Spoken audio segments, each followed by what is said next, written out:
اعوذ باللہ من الشیطان اللعین الرجیم بسم اللہ الرحمن الرحیم نحمده ونصلی علی رسوله الکریم والعاقبۃ للمتقین والنار للعاصین والمنافقین اما بعد قال رسول اللہ صلی اللہ علیہ وآلہ وسلم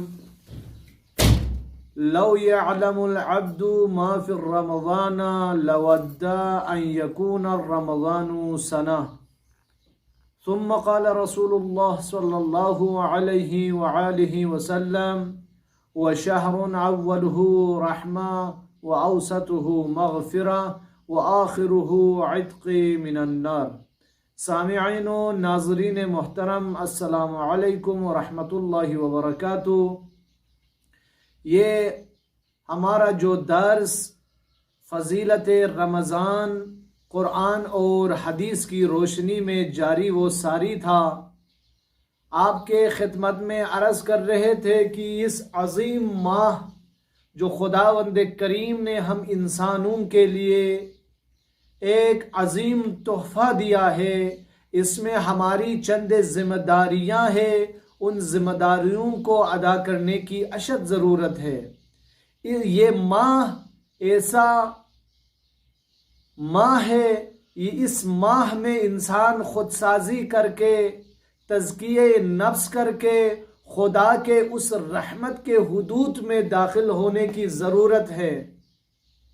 اسی لیے اس ماہ کے فضیلت کے لیے اتنا کافی ہے کہ پیغمبر اکرم رسول الاولاد محمد مصطفیٰ صلی اللہ علیہ وآلہ وسلم فرماتے ہیں لو یعلم العبد، اگر جان لے کوئی بندہ، اگر خدا کے کوئی مخلوق، خدا کے کوئی بندہ جان لے ما فی رمضان، یہ رمضان کیا چیز ہے، یہ رمضان کی فضیلت کیا ہے، اس رمضان کی رحمتیں کیا ہے، اس رمضان میں خدا اپنے بندوں پر کتنے مہربان ہو جاتے ہیں.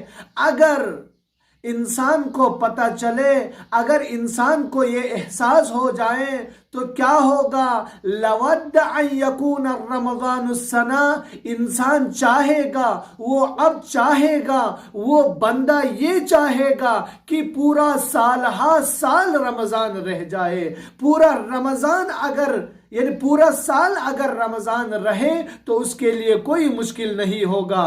ہمیں اس رمضان کو جلدی گزرنے کا، جلدی ختم ہونے کا یہ طمع اگر ہمارے اندر موجود ہے تو صرف اور صرف یہ ہے کہ ہم نے رمضان کو نہیں پہچانا. بس رمضان کو پہچاننے کی ضرورت ہے. رمضان کے فیوزات، رمضان کے برکات کو ہمیں پتہ کرنے کی ضرورت ہے، ان کو احساس کرنے کی ضرورت ہے. اسی لیے کسی اور جگہ پر پیغمبر فرما رہے ہیں ہوا شہر اولہ رحمہ، اس رمضان کے پہلا جو عشرہ ہے وہ رحمت سے بھرا ہوا ہے. وہ اوسطہ مغفرہ، اس کے درمیانی جو حصہ ہے، درمیانی جو عشرہ ہے یہ مغفرت پر مشتمل ہے. وہ آخرہ عتق من النار، اس کے جو آخری حصہ ہے یہ انسانوں کو، یہ امت محمدی کو، یہ مخلوقات خداوندی کو جہنم کی آگ سے آزاد کرنے والے مہینہ ہے. بس انسان کو اور کیا چاہیے؟ انسان کے ہم و غم، انسان کے ساری زندگی کے کوشش یہی ہوتے ہیں کہ انسان جہنم سے بچا رہے، جہنم کے عذاب سے بچا رہے، خدا کے عذاب سے انسان دور رہے. بس یہی ماہ مبارک رمضان کے آخری ایام ایسے ہیں جس میں خداوند کریم انسانوں کو یہ سند عطا کرتا ہے، انسانوں کو یہ بتا دیتا ہے، انسانوں کو یہ رحمتیں نازل کر کے اس راستے پہ انسان کو چلانے پر مجبور کرتا ہے، انسان کو اس راستے تک پہنچا دیتے جس راستے پر خدا نے انعام رکھا ہے، جس راستے پر، جس انسانوں پر خدا نے اپنے آگ کو حرام قرار دیا ہے، اس راستے پر انسان کو گامزن کرتا ہے.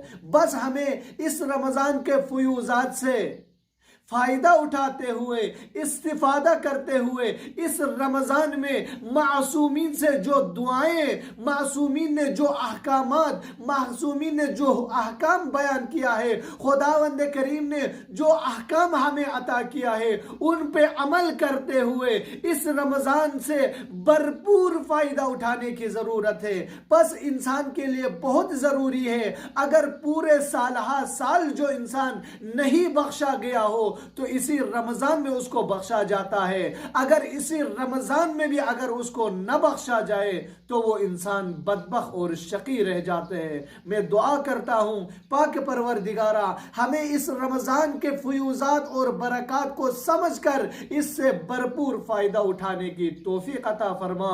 وآخر الدعوانا الحمدللہ رب العالمین۔